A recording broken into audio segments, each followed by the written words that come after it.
Hello friends, welcome my YouTube channel education is a vision. दोस्तों, स्वागत है हमारे चैनल पर। और आज हमारा जीके फाउंडेशन बैच है हिस्ट्री का, इतिहास का, जिसमें विश्व और भारत के इतिहास के बारे में जानकारी ले रहे थे, पढ़ रहे थे। और आज क्लास नंबर हमारी सर है 8। आज क्लास नंबर हमारी 8 है। और विश्व और भारत का इतिहास, विश्व और भारत का इतिहास, उसके बारे में हम जान चुके थे। उनके युगों के बारे में, कैसे पृथ्वी की खोज हुई, कैसे कैसे यहाँ पर मानव सभ्यता का निर्माण हुआ, उन सभी चीजों के बारे में यहाँ पर जानकारी प्राप्त कर चुके थे। आइए पढ़ते हैं कुछ नया। देखिए, अब आज है हमारा आद्य इतिहास। आद्य इतिहास को बोला जाता है सर प्रोटोहिस्ट्री। प्रोटोहिस्ट्री क्या होता है? देखो, प्रागैतिहासिक काल व ऐतिहासिक काल के मध्य का समय है। यह प्रागैतिहासिक काल व ऐतिहासिक काल के मध्य का समय है। यह वो समय है जब मनुष्य ने खाना प्राप्त करने के लिए खेती करना आरंभ कर दिया था। वो उस समय की बात है जब मनुष्य ने खाना खाने के लिए खेती करना आरंभ कर दिया था। यह मनुष्य के सांस्कृतिक विकास का दौर है। इसे निम्न आधार पर बांटा गया है, जैसे हड़प्पा सभ्यता, ऋग्वैदिक काल, उत्तर वैदिक काल। ठीक है। आदि इतिहास काल उस काल को कहते हैं जिस काल में लेखन कला के प्रचलन के बाद भी उपलब्ध लेख को पढ़े नहीं जा सके। यानी उस समय लेखन कला तो आगे थी, लोग लिखना सीख गए थे, धीरे धीरे चीजों को पहचानना सीख गए थे, लेकिन अभी पढ़ नहीं पा रहे थे किसने क्या लिखा है, उन चीजों को समझ नहीं पा रहे थे। फिर उसमें देखो हम ताम्रपाषाण युग। ताम्रपाषाण युग क्या होता है? यह युग तांबे का युग होता है। इसको अंग्रेजी में चालकोलिथिक, चालकोलिथिक भी कहा जाता है। ठीक है, ताम्र। और ये यूनानी वर्ड है एक। ठीक है, इसको हम पढ़ नहीं पाएंगे यूनानी वर्ड को, जो यूनान के लोग हैं वही पढ़ेंगे इसको। ताम्र और पाषाण, ताम्र पाषाण यानी जो तांबे के बने हुए पत्थर एक प्रकार से। यह नवपाषाण युग के बाद शुरू होता है। नवपाषाण युग के बाद शुरू होता है लगभग 2000 ईसा पूर्व से 1500 ईसा पूर्व के आसपास। साथ ही इसे कांस्य युग का एक भाग माना जाता है। साथ इसको कांस्य युग का एक भाग भी माना जाता है। इस काल में मनुष्य पत्थर के औजार और तांबे के औजार उपयोग करने लग गया था। इस सब काल में मनुष्य पत्थर के औजार और तांबे के औजार उपयोग करने लग गया था। इस सभ्यता के लोग घोड़े से परिचित नहीं थे, और इस सभ्यता के जो लोग थे वो घोड़ों से परिचित नहीं थे। यह राजस्थान में आहड़, उदयपुर व राजसमंद जिले में फैली हुई है। और ये जो सभ्यता थी और उदयपुर और राजसमंद के आहड़ों में फैली हुई थी। देखा जाए तो यह युग सिंधु घाटी सभ्यता के पूर्व का है। और ये जो युग आया था ताम्रपाषाण युग, ये सिंधु घाटी सभ्यता से भी पहले का है। परंतु उत्तर भारत में सिंधु घाटी सभ्यता, जो कि कांस्य युग माना जाता है, उसके पश्चात ही ताम्रपाषाण युग यानी तांबा और पत्थर का युग का आरंभ माना जाता है। एक तरह से इसकी मान्यता ये कि ये सिंधु घाटी सभ्यता इंडस वैली इंडाइस है ना, सिविलाइजेशन से पहला का है, लेकिन इसको जो मान्यता नहीं दी गई थी, और तथा इसको उत्तर भारत में इसका जो वर्चस्व कम था, और उसको कांस्य युग में माना गया था। ताम्रपाषाण युग मुख्यतः ग्रामीण संस्कृति थी। ये जो ताम्रपाषाण युग था, ये मुख्यतः ग्रामीण संस्कृतियों का था। राजस्थान में गिलुंद एवं अहर, राजस्थान में गिलुंद एवं अहर ताम्रपाषाण युगीन स्थल है। क्या है? ताम्रपाषाण युगीन स्थल। महाराष्ट्र में प्रवरा नदी तट पर जोरवे संस्कृति विकसित हुई थी। एवं महाराष्ट्र में प्रवरा नदी तट पर जोरवे संस्कृति विकसित हुई थी। प्रमुख जोरवे स्थलों में जोरवे, डैमाबाद, इनामगांव, नेवासा शामिल है। सबसे बड़ा जोरवे स्थल है डैमाबाद, और सबसे बड़ा जोरवे स्थल कौन सा था? हमारा डैमाबाद था। कांस्य युग उस काल को कहते हैं जिसमें मनुष्य ने तांबे, ताम्र तथा उसकी रांगे के साथ मिश्रित धातु कांस्य का इस्तेमाल किया। इतिहास में यह युग पाषाण युग तथा लौह युग के बीच में पड़ता है। और इतिहास में इस युग को, ताम्र युग को, कांस्य युग को पाषाण और लौह युग के बीच में माना जाता है। पाषाण युग में मनुष्य की किसी भी धातु का खनन कर पाषाण युग में मनुष्य की किसी भी धातु का खनन कर पाने की असमर्थता थी, यानी मनुष्य किसी भी धातु को खनन नहीं कर पाता था। कांस्य युग में लोहे की खोज नहीं हो पाई थी, एवं कांस्य युग में लोहे की खोज भी नहीं हो पाई थी। और लौह युग में तांबा, कांसा और लोहे के अलावा मनुष्य कुछ अन्य ठोस धातुओं की खोज मनुष्य ने कुछ अन्य ठोस धातुओं की खोज की तथा उनका उपयोग भी सीखा था तथा उनका उपयोग करना भी सीख गए थे। कांस्य युग की विशेषता यह है कि मनुष्य शहरी सभ्यताओं में बसने लगा और कांस्य युग के दौरान जो मनुष्य था वो शहरी सभ्यताओं में बसने लगा था और इसी कारण से विश्व के कई जगहों में पौराणिक सभ्यताओं का विकास हुआ। इस युग की एक खास बात यह है कि यह विभिन्न सभ्यताओं में अलग अलग लिपियों का विकास हुआ। यहाँ विभिन्न सभ्यताओं में अलग अलग लिपियों का विकास हुआ जिनकी मदद से आज के पुरातत्व शास्त्रियों को उस युग के बारे में महत्वपूर्ण तथ्य हासिल होते हैं। यानी उनके बारे में जो जानकारी प्राप्त हुई ताम्र पाषाण युग की, कांस्य युग की, उन सभी चीजों के बारे में लोगों ने जानकारी करना प्राप्त कर दिया था। बात आती है लोह युग की, जिसको आयरन एज बोला जाता है। ये आयरन एज क्या होता है इसके बारे में चर्चा करते हैं। उस काल को कहते हैं, तो यह लोह युग उस काल को कहते हैं जिसमें मनुष्य ने लोहे का इस्तेमाल किया था। लोह युग यानी लोहे से वस्तुओं का निर्माण किया गया, लोहे की चीजें बनाई गई, तो उस युग को क्या बोला गया? लोह युग बोला गया। इतिहास में यह युग पाषाण युग तथा कांस्य युग के बाद का काल है और इतिहास में इसको पाषाण काल और लोह युग कांस्य युग के बाद में इसको जाना जाता है।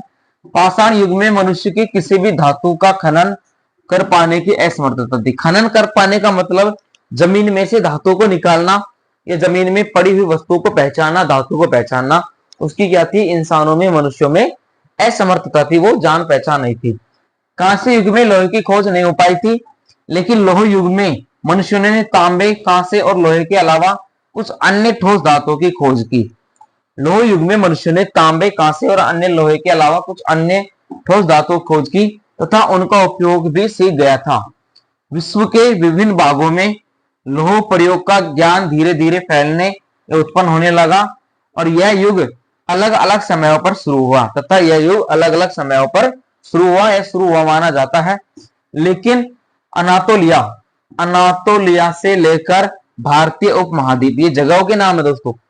अनातोलिया से लेकर के भारतीय उपमहाद्वीप में यह 2300 ईसा पूर्व के आसपास आरंभ हुआ था।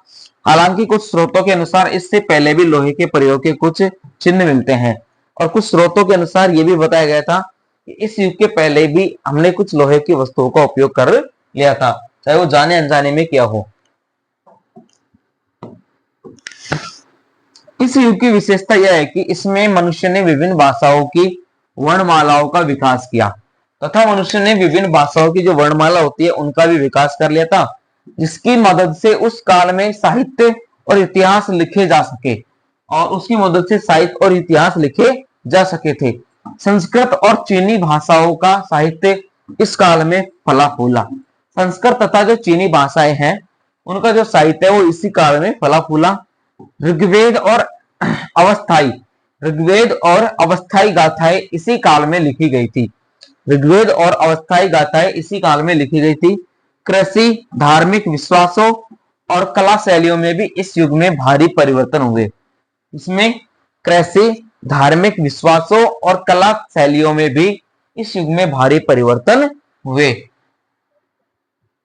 फिर बात आती है सिंधु घाटी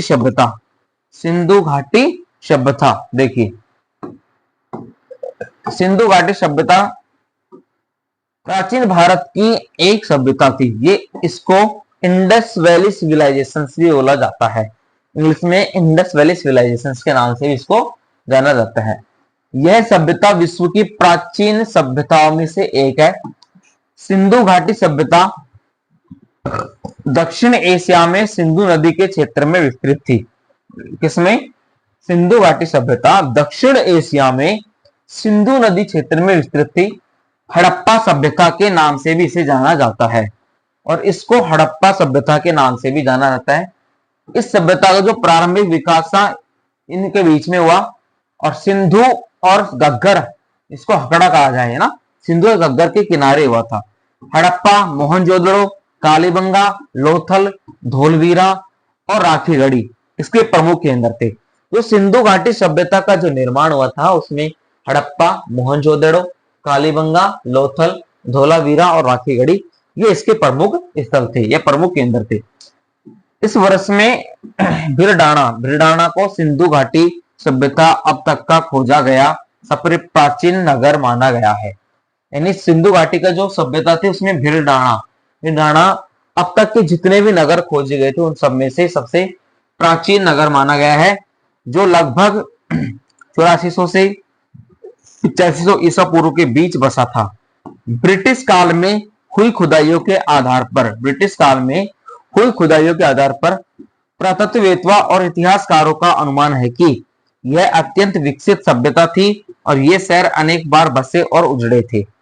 यानी जब ब्रिटिश के जो पुरातत्व इतिहासकार थे, जब उन्होंने इसकी सभ्यता की खुदाई की तो वहां का जो डेवलपमेंट स्ट्रक्चर था वो इतना जटिल था और इतना सुदृढ़ तरीके से था कि ये सभ्यता कई बार बनी होगी, उजड़ी होगी, इसके उनको संकेत मिले थे। अब ये देखिए यहाँ पर कुछ डायग्राम्स दे रखे हैं। ये हेलमंड कल्चर है, यहाँ पर कुली कल्चर हो गया, सोटका को हो गया, ये सारी चीज दे रखी है। आहार बनास कल्चर हो गया, कथ्यता कल्चर हो गया ना, इंडस वैली सिविलाइजेशन वेटरफास्ट 2600 से 1920 तक, हेमांधेरी हो गई ना, काबुल हो गया, यहाँ पर इंडस रिवर हो गई, झेलम हो गई, ये सारी जो नदियां थी, रवि हो गई, रोपर, ये जितना भी जोधपुरा गणेश्वर कल्चर हो गया, ये सारी सभ्यता यहाँ पर आपको दर्शाई गई है इस नक्शे के दौरान। और ये जो इंडस वैली सिविलाइजेशन में जो जो चीजें स्पष्ट हुई थी, वहां पर जो चीजें वहां पर बनी थी, स्पष्ट हुई थी लोगों के द्वारा, इतिहासकारों के द्वारा, उन चीजों को यहाँ पर बताया गया है।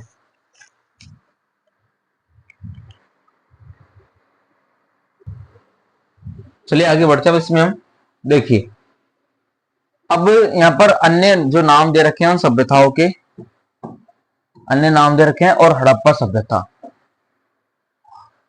देखो, भौगोलिक विस्तार कितना था? दक्षिण एशिया में भारत और पाकिस्तान में मुख्य रूप तथा अफगानिस्तान के कुछ क्षेत्र में सिंधु तथा उसकी उपनदियों, सहायक नदियों के आसपास इस सभ्यता का विकास हुआ। जो हड़प्पा सभ्यता आई थी उसका जो भौगोलिक विस्तार क्या हुआ था, दक्षिण एशिया में हुआ था और भारत और पाकिस्तान तथा अफगानिस्तान के कुछ हिस्सों के क्षेत्रों में सिंधु नदी तथा उसकी जो उपनदियां थी उन सभी का क्या हुआ था, विस्तार हुआ था, विकास हुआ था। और इस दौरान कौन सा काल था? कांस्य युग था। तिथियां कौन थी? लगभग 2600 ईसा पूर्व से 1900 ईसा पूर्व की तिथियां थी। उदाहरण स्थल थे इसके हड़प्पा, इसको हड़प्पा सभ्यता कहते हैं, और मुख्य स्थल थे इसके हड़प्पा, मोहनजोदड़ो, धोलावीरा, राखीगढ़ी, लोथल, कालीबंगा, बनावली, नागेश्वर और रंगपुर, ये इसके मुख्य स्थल पाए गए थे। पूर्ववर्ती क्षेत्र कौन से थे? मेहरगढ़ और भिड़ाना। परवर्ती क्षेत्र कौन से थे? चित्रित में वेयर संस्कृति और वैदिक सभ्यता इसके प्रवर्ती क्षेत्र थे। अब ये देखो, इसमें आहार कल्चर आया, जोधपुर है ना, इंडस काबुल है, इसकी का सिराज नदी है, दम्ब सदत कल्चर है, नाल है, घाटी, ये मतलब ये जितने भी कल्चर है ये सारे इंडस वैली सिविलाइजेशन के दौरान क्रिएट हुए थे। ये इंडस वैली सिविलाइजेशन थी और ये जो पूरी थी इंडस वैली, ये जो सिंधु नदी थी उसके आसपास का फैला हुआ पूरा क्षेत्र था और जो क्षेत्र थे उसके साथ घिरे हुए थे और उन्हीं क्षेत्रों के साथ ये जुड़ी हुई थी इंडस वैली सिविलाइजेशन। और ये थी 3300 से 2600 ईसा पूर्व की अर्ली फेज है ना, अर्ली फेज था उस समय का। 7वीं शताब्दी में पहली बार जब लोगों ने पंजाब प्रांत में ईंटों के लिए मिट्टी की खुदाई की, जब प्रांत में पहली बार लोगों ने, पंजाब के प्रांत में पहली बार लोगों ने ईंटों के लिए मिट्टी की खुदाई की, ईंट बनाने के लिए मिट्टी की खुदाई की, तब उन्हें वहां से बनी बनाई ईंटें मिली, जिसे लोगों ने भगवान का चमत्कार माना और लोगों ने सोचा कि ये तो भगवान का चमत्कार हो गया, क्योंकि उनको वहां पर जब उन्होंने मिट्टी की खुदाई की थी तो बनी बनाई ईंटें उनको वहां से प्राप्त हो गई थी और उनका उपयोग घर बनाने में किया। और उसके बाद चार्ल्स मैसन ने पहली बार इस पुरानी सभ्यता को खोजा कनिंगन में, और कनिंगन ने इस सभ्यता के बारे में सर्वेक्षण किया और लाहौर कराची में इसके मध्य रेलवे लाइन के निर्माण के दौरान बर्टन बंधुओं ने इसके द्वारा हड़प्पा के स्थल की सूचना सरकार को दी। इसी क्रम में अलेक्जेंडर कनिंगन के निर्देशन में भारतीय पुरातत्व विभाग की सभ्यता की गई। और जब लॉर्ड कर्जन द्वारा जॉन मार्शल को भारतीय पुरातत्विक विभाग का महानिदेशक बनाया गया, फ्लिट ने इस पुरानी सभ्यता के बारे में एक लेख लिखा। तब दयाराम साहनी ने हड़प्पा का उत्खनन किया और इस प्रकार इस सभ्यता का नाम हड़प्पा सभ्यता रखा गया और राखलदास बनर्जी को मोहनजोदड़ो का खोजकर्ता माना गया। कि जो राखलदास बनर्जी था, दयाराम साहनी था और लॉर्ड कर्जन थे, इन्होंने 1900 का आसपास 19वीं सदी के दौरान इन सभी चीजों की खोज की, इन सभ्यताओं की और उनकी खुदाई की। तब जाकर के इनके बारे में विशेष चर्चा की गई और इनके बारे में जानकारी प्राप्त की गई। यह सभ्यता सिंधु नदी घाटी में फैली हुई थी। ये जो सभ्यता थी वो सिंधु नदी घाटी में फैली हुई थी, इसलिए इसका नाम सिंधु घाटी सभ्यता रखा गया। और ये जो हड़प्पा मोहनजोदड़ो जितने भी थे, ये सारे सिंधु नदी के आसपास ही घाटियां थी और वहां की सभ्यता थी, तो उस सभ्यता का नाम बदल करके सिंधु घाटी सभ्यता रख दिया गया। प्रथम बार नगरों के उदय के कारण इसे प्रथम नगरीकरण भी कहा जाता है। जब पहली बार नगरों का वहां पर उदय हुआ तो उसको पहली बार नगरीकरण भी कहा गया। और प्रथम बार कांस्य के प्रयोग के कारण इसे कांस्य सभ्यता भी कहा जाता है। जब वहां पर पहली बार कांस्य का यूज किया गया, कांस्य का, उसको कांस्य सभ्यता भी माना गया। सिंधु घाटी सभ्यता के केंद्रों को खोजा जा सका है, 2600 केंद्रों खोजा जा सका, जिसमें 222 केंद्र भारत में है और 60% स्थल सिंधु नदी और उसकी सहायक नदियों के आसपास है। अभी तक कुल खोजों में से 6% स्थलों का ही उत्खनन हो पाया है। सिंधु घाटी सभ्यता का क्षेत्र अत्यंत व्यापक था। सिंधु इंडस नदी, इंडस को सिंधु है ना, ये नदी किनारे बसने वाली सभ्यता थी और इंडस शब्द से ही इसको नाम क्या पड़ गया था, इंडिया पड़ गया था। इंडस शब्द से ही इसको इंडिया नाम पड़ गया था और इस सिंधु से ही हमारा क्या बना, हिंदू बना। और अपनी भौगोलिक उच्चारण की विभिन्नताओं की वजह से इस इंडस को सिंधु कहने लगे। आगे चलकर इसी से यहाँ के रहने वाले लोगों के लिए हिंदू उच्चारण का जन्म हुआ। सिंधु से क्या बन गया, हिंदू बन गया। हड़प्पा और मोहनजोदड़ो की खुदाई से इस सभ्यता के प्रमाण मिले हैं, अतः विद्वानों ने इसे सिंधु घाटी की सभ्यता का नाम दिया, क्योंकि यह क्षेत्र सिंधु और उसकी सहायक नदियों के क्षेत्र में आते हैं। तो सिंधु नदी और उसकी जो सहायक नदी है, उन सभी के बीच में ये क्षेत्र पाए जाते हैं। पर बाद में रोपड़, लोथल, कालीबंगा, बनावली, रंगपुर आदि क्षेत्रों में भी इस सभ्यता के अवशेष मिले, जो सिंधु और उसकी सहायक नदियों के क्षेत्र से बाहर थे। अतः कई इतिहासकार इस सभ्यता का प्रमुख केंद्र हड़प्पा होने के कारण इस सभ्यता को हड़प्पा सभ्यता के नाम से भी जानते हैं, या हड़प्पा सभ्यता के नाम से अधिक उचित समझा गया है। जबकि हकीकत में इस नदी का नाम अंदुस था, INDUS, इसको अंदुस भी बोला गया था ना। इंडियन पुरातत्व विभाग, भारतीय पुरातत्व विभाग ने के महानिदेशक जॉन मार्शल ने 1924 में अंदुस के 3 महत्वपूर्ण ग्रंथ लिखे थे। इसके 3 महत्वपूर्ण ग्रंथ भी लिखे थे। फिर देखिए समय और काल और युग। 7470 से 3300 BC के समय पूर्व हड़प्पा नवपाषाण युग, ताम्रपाषाण युग आया था। 7470 से 6200 BC में ब्रिडाना युग आया था, जो प्रारंभिक खाद्य उत्पादन युग माना गया है। फिर 7000 से 5500 BC में मेहरगढ़ एक मर्दांड नवपाषाण काल था, जिसको भी प्रारंभिक खाद्य उत्पादक युग माना गया है। फिर 5500 से 3300 ईस्वी के दौरान मेहरगढ़ 2-6 यानी मर्दांड नवपाषाण काल आया। फिर 3300 से 2600 ईस्वी के दौरान प्रारंभिक हड़प्पा आरंभिक कांस्य युग शुरू हुआ, जिसको क्षेत्रीयकरण युग माना गया। 3300 से 2800 BC के दौरान हड़प्पा पश्ट रवि भाग दिया गया यहाँ पर रवि नदी का, और 2800 से 2600 के दौरान हड़प्पा 2 कोट डीजी भाग, नौसारो और एक मेहरगढ़ 7, इन सभी के बारे में चर्चा की गई थी। फिर 2600 से 1900 ईस्वी के दौरान विकसित हड़प्पा आई थी, मध्य कांस्य युग आया, इसमें एकीकरण युग हुआ। 2600 से 2450 ईस्वी के दौरान हड़प्पा 3A आया, नौसारो 2 में। 2450 से 2200 के दौरान हड़प्पा 3B आया। 2200 से 1900 के बीच में हड़प्पा 3C आया। 1900 से 1300 ईस्वी के दौरान में उत्तर हड़प्पा आया, फिर उत्तर हड़प्पा जिसमें समाधि H और उत्तरी कांस्य युग आया था। फिर 1900 से 17 के बीच में हड़प्पा 4 आया और 1700-1300 के बीच में हड़प्पा 5 आया, जिसको प्रवास युग भी माना गया।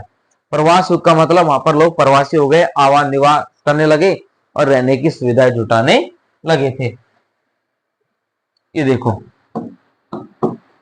ये मोहनजोदाड़ो कोट डी था, है ना, महसरो, मेहनगढ़, हड़प्पा, सुरेकटो, लोथल, अमरी, ये सारे क्षेत्र थे और ये इस नदी के किनारे बसे हुए थे और इन नदियों के बीच में ये सारे क्षेत्र वहां पर आते थे, जिसको हमने सिंधु घाटी सभ्यता नाम दिया था। क्या नाम दिया था? सिंधु घाटी सभ्यता।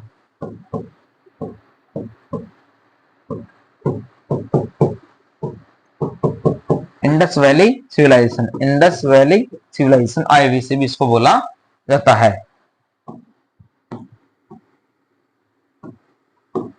सभ्यता का क्षेत्र संसार की सभी प्राचीन सभ्यताओं के क्षेत्र से अनेक गुना बड़ा और विशाल था। इस परिपक्व सभ्यता के केंद्र स्थल पंजाब तथा सिंध में था। तत्पश्चात इसका विस्तार दक्षिण और पूर्व की दिशा में हुआ तत्पश्चात इसका जो विस्तार हुआ था वो दक्षिण और पूर्व की दिशा में हुआ था। इस प्रकार हड़प्पा संस्कृति के अंतर्गत पंजाब, सिंध और बलूचिस्तान के भाग ही नहीं बल्कि गुजरात, राजस्थान, हरियाणा और पश्चिम उत्तर प्रदेश के सीमांत भाग भी थे। इसका फैलाव उत्तर में मांडा में चेनाब नदी के तट से लेकर के दक्षिण में दैमाबाद यानी महाराष्ट्र तक तथा पश्चिम में बलूचिस्तान के मकरान समुद्र तट के सुतकाबिलडोर पाक के सिंध प्रांत से लेकर उत्तर पूर्व में आलमगीरपुर में निर्णय तक, मेरठ और कुरुक्षेत्र तक भाग था। फिर इसका प्रारंभिक जो विस्तार था वो आलमगीरपुर से निर्णय तक के मेरठ और कुरुक्षेत्र तक था। प्रारंभिक विस्तार जो प्राप्त था उसमें संपूर्ण क्षेत्र त्रिभुजाकार था। इसका जो पूरा क्षेत्र था वो त्रिभुजाकार आकृति में बसा हुआ था।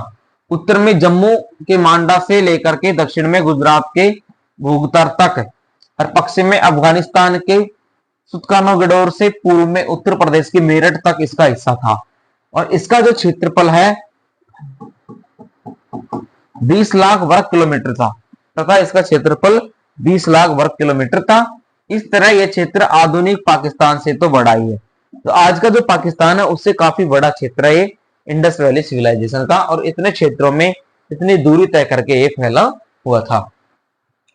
प्राचीन मिस्र और मेसोपोटामिया से भी बड़ा है। ईसा पूर्व तीसरी और दूसरी सहस्त्राब्दी में संसार भर से किसी भी सभ्यता का क्षेत्र हड़प्पा संस्कृति से बड़ा नहीं है। जो हड़प्पा संस्कृति इतनी बड़ी है उतना इसके आज तक कोई क्षेत्र बड़ा नहीं है। अब तक भारतीय उपमहाद्वीप में इस संस्कृति के कुल 1500 स्थलों का पता चल चुका है। ठीक है, अब तक जो भारतीय उपमहाद्वीप में इस संस्कृति के कुल 1500 स्थलों का पता चल चुका है हड़प्पा सभ्यता में। इनमें से कुछ आरंभिक अवस्था के हैं, कुछ आरंभिक अवस्था के हैं, कुछ परिपक्व अवस्था के और कुछ उत्तरावर्ती अवस्था के माने गए हैं।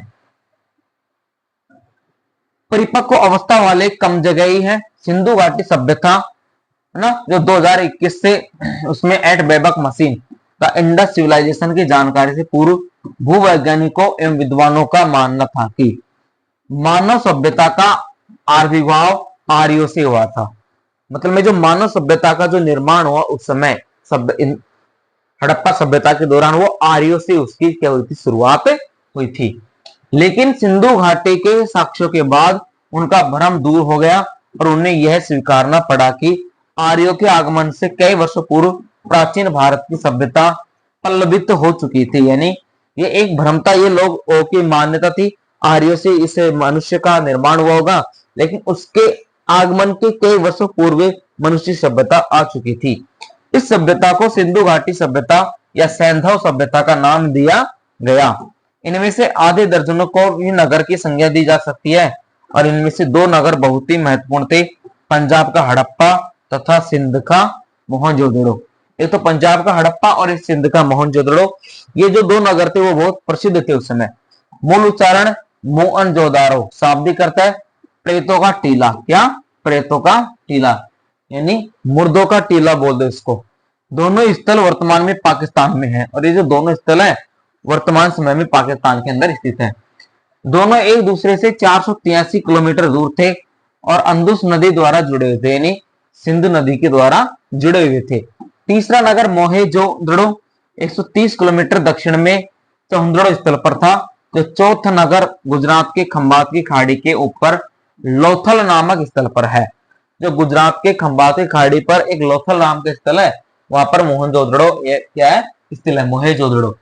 इसके अतिरिक्त राजस्थान के उत्तरी भाग में कालीबंगा, शाब्दिक अर्थ है काले रंग की चूड़ियां, बंगा कालीबंगा काले रंग की चूड़ियां, हरियाणा के हिसार जिले का वह बनावली, इन सभी स्थलों पर परिपक्व तथा उन्नत हड़प्पा संस्कृति के दर्शन होते हैं। सुतकाड़ेगोर तथा सुरकोटड़ा के समुद्र तटीय नगरों में भी इस संस्कृति की परिपक्व अवस्था दिखाई देती है। इन दोनों की विशेषता है कि एक एक नगर दुर्ग का होना। उत्तर हड़प्पा अवस्था गुजरात के काठियावाड़, प्रायद्वीप में रंगपुर और रोजड़ी स्थलों पर भी पाई गई है। इस सभ्यता की जानकारी सबसे पहले 1826 में चार्ल्स मेमन को प्राप्त हुई थी और उसी ने इस सभ्यता के बारे में जानकारी हासिल की थी।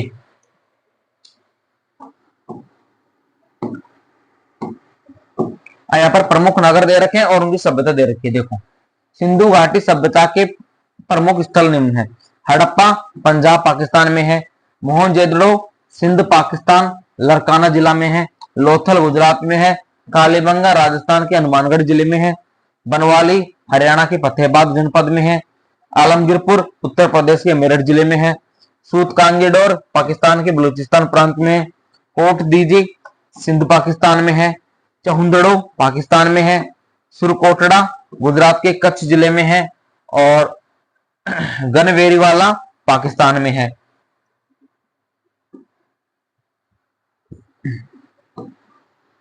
फिर हिंदुकुश पर्वतमाला के पर अफगानिस्तान में यहाँ पर कुछ स्थान और दिए गए हैं, उनके बारे में जानकारी देते हैं, जिनको हम अगले वीडियो में आपको बताएंगे। Okay friends, thanks for watching and subscribe my YouTube channel education is a vision. और कुछ भी डाउट हो तो आप हमारे चैनल पर जाइए, कमेंट कीजिए, नंबर दे रखे हैं, कोई भी सवाल जवाब हो जो भी करना कीजिए। ये जो हमने बैच चला रखे है हिस्ट्री का है, जो ना जीके है, एक तरह से जीके में हिस्ट्री हमने चला रखी है, मैथ है, रीजनिंग है, साइंस है, इंग्लिश है, और अलग से एक इलेक्ट्रिकल इंजीनियरिंग का हमने इंजीनियर्स एकेडमी नाम से चैनल है, उसमें भी हमने इलेक्ट्रिकल इंजीनियरिंग का कंटेंट वहां पर डाल रखा है। तो यूट्यूब पर जाइए, दोनों चैनल को सब्सक्राइब कीजिए और हमारा सपोर्ट कीजिए। धन्यवाद।